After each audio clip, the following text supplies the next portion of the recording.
setting them up to be able to do the work. Right, Stage two, that they were incapable of doing. Right. What I understood. So that's why it's de-escalation. So step one is de-escalating them so they can come to a place of doing the work in stage two, and then stage three is actually the consolidation of all the work. So it's like prepare, work, consolidate. Okay, so we can't work unless we've de-escalated. And so that's why there's so much skill of like validation, right? And then stage two has other skills associated with the other interventions that we talked about last week, like evocative responding is a big part of stage two. I mean, those interventions are all throughout, but some of them are used more than others. Okay. All right, did you want to add more to this one? Yeah. Sure. Okay. All right, so I took this from, was this on your recommended reading list? Okay, so I wanted to understand this a little bit more. So I went ahead and did some reading of this and I took some notes. So I wanted to just build on this just a little bit for you guys because I felt like the first time I got this, I didn't really get it very much. And actually I bought this a few years ago and I had almost no markings in it, which was code for I didn't really understand it. So this time around, what I got out of this was this. Is Sue Johnson said that this stage 5 is the watershed moment of EFT. In other words, everything done in stages 1 through 4 leads to stage 5, and everything after stage 5 is basically just the culmination of stage 5. So it's like the most important stage of all of EFT, in her opinion. Okay. She also says it's the most intracyclically focused stage of all of EFT, meaning that it's the moment for her, in her estimation, of when one or the other or both of the partners has their aha moment of like, oh my gosh, this is what I do. This is my cycle. This is why I behave the way I do in my marriage. Like, this is why I get mad. This is why I get hurt. They're tying their experience in the marriage with whatever happened as a child or with whatever. So it's like and she uses these words like, these are my disowned, deeper, unmet attachment needs. And they're also having the courage to articulate that in the safety of the therapeutic setting. And so she's... it's like they're able to work beyond their own defenses. Right. So they bypass their own defenses, they're able to see their unmet attachment needs and their behaviors and their perceptions that are below their own defenses. Right.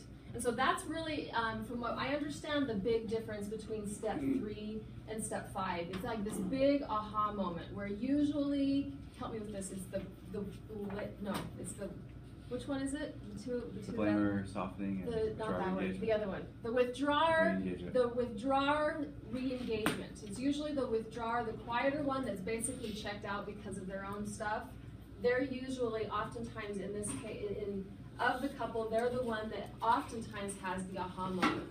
And in the safety of this therapeutic relationship with a lot of support from the therapist, they're the one oftentimes that has the capacity to come forward and say, oh my goodness, this is what I've been doing all along. And so they need a lot of nurturing and a lot of support from the therapist to say, this is what's happening. So they're often the ones that articulate what's going on. Okay, but that's... let me ask something real quick. So in the phases of detachment, remember from the detachment lecture, where's the withdrawer? There's 3 phases of detachment. They're avoidant, not attachment styles, but remember the phases? There's phase 1, 2, and 3. Despair. They're detached. Right, and so how do we get someone from detached to attached? We work them backwards. Right, so they have to go to mourning, and then they go to protest, and then they go back to attachment, right? No, they go, yes, they're from detachment to mourning to attachment. So basically they have to go through a state of mourning, which is then once they recognize their own their own position and their own unmet attachment needs, then they mourn in step 5. Sometimes they'll actually getting angry is a good. Yeah, Yes. right. Yeah, withdrawal. Right. Like a healthy protest. Yep. Yeah, that's actually... So anger is a sign of good. Yeah. Right, and that actually leads to the next point, which is this part, she also says, is there's also sort of a sense of healthy protest that happens. And she says this part you can also tell there's really good stage 5 work going on, step 5 work going on. And there's a lot of identity development that happens when good work is happening here. So she says that In step 5, also deals with experiencing partners when they're articulating their disowned aspects of themselves, because oftentimes their identity is very weak in the relationship, because a lot of what they have felt, like their pains and their, like, if they've had all these unmet attachment needs oftentimes it's even preceded the relationship with their partner. It goes way back to their parents, right, or their childhood. It's these things have been brushed off for so long, and for the first time sometimes in the room, they're going, oh my goodness, like these things, this is how I've been dealing with these things for so long, and I have it's this sense of like ownership of these unmet attachment needs, and they're finally able to articulate these things and ask, and tentatively at first in step 5. In step 7, they start to have more confidence. We'll talk about that in a second, but it's the first time they're able to articulate that, and if it's received with care, usually first by the therapist and then eventually by the partner, then they are able to sort of gain this sense of identity almost sometimes for the first time in the partnership.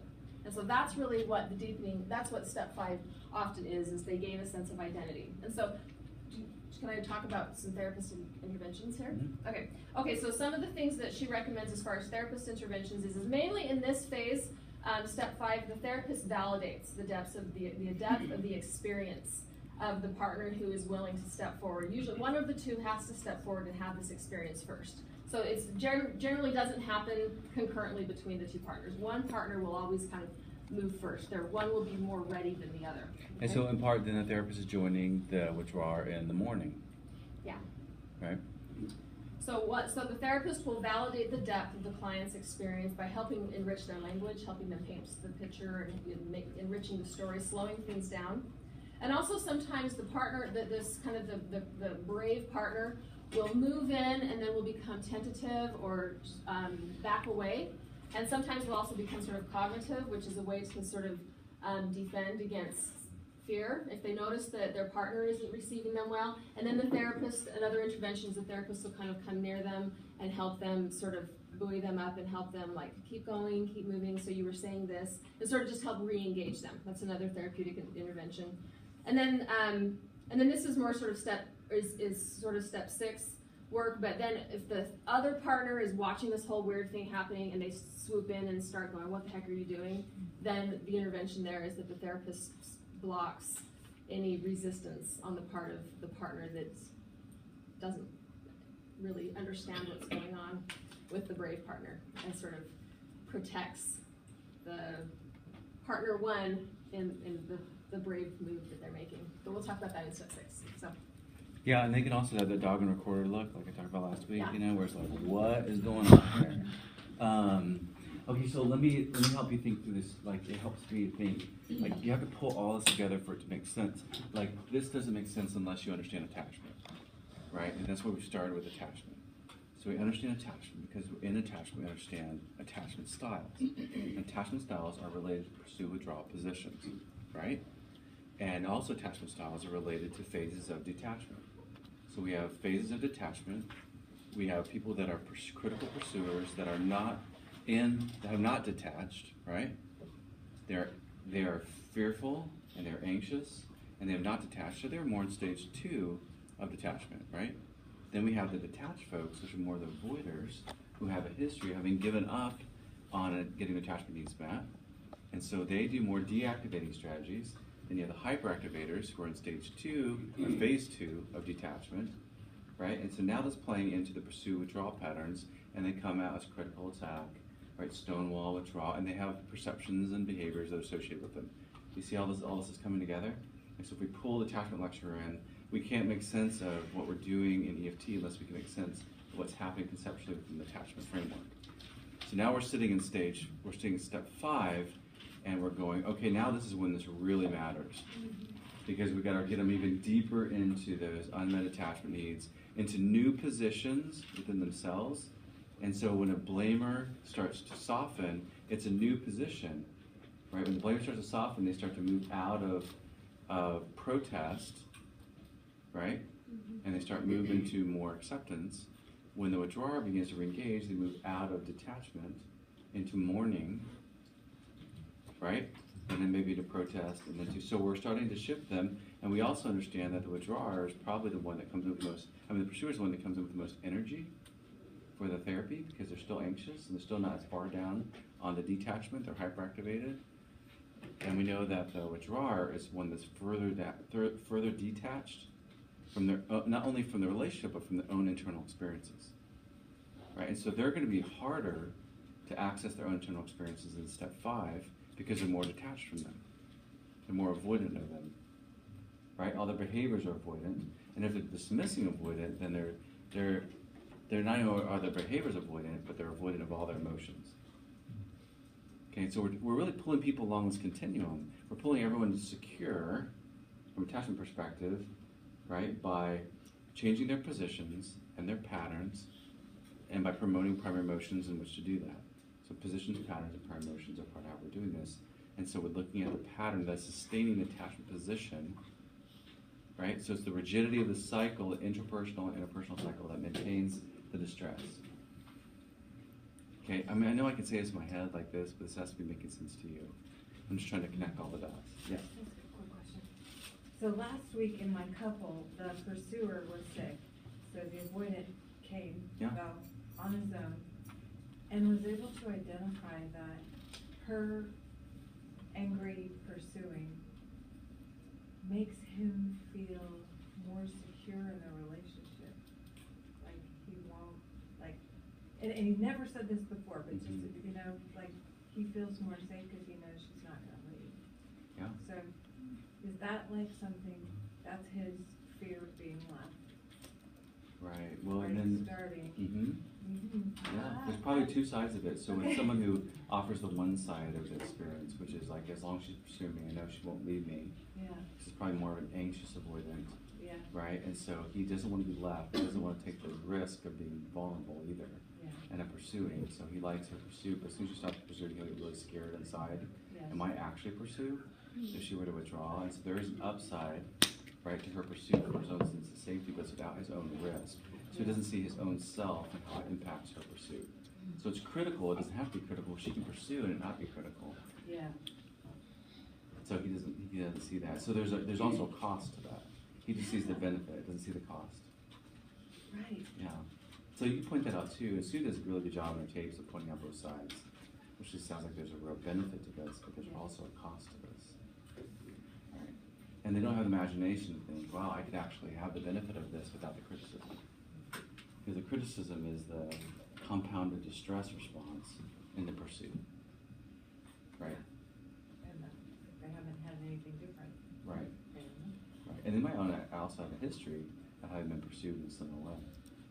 So they are more, because it's compounded distress, they can't afford to show up because they're afraid an explosion will happen, right, if they show up, so they stay in their position.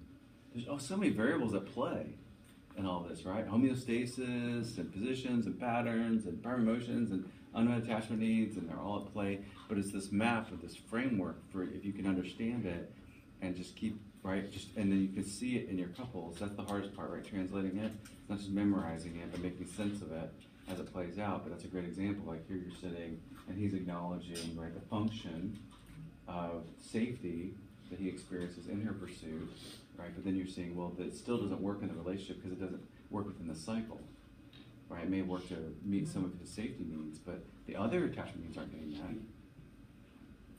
Yeah, so. Okay, you guys getting step 5? I have a quick question. So how do you work differently whenever? So I'm thinking, like, I have this couple right now, and her unmet attachment needs and stuff were unmet in some incredibly traumatic ways.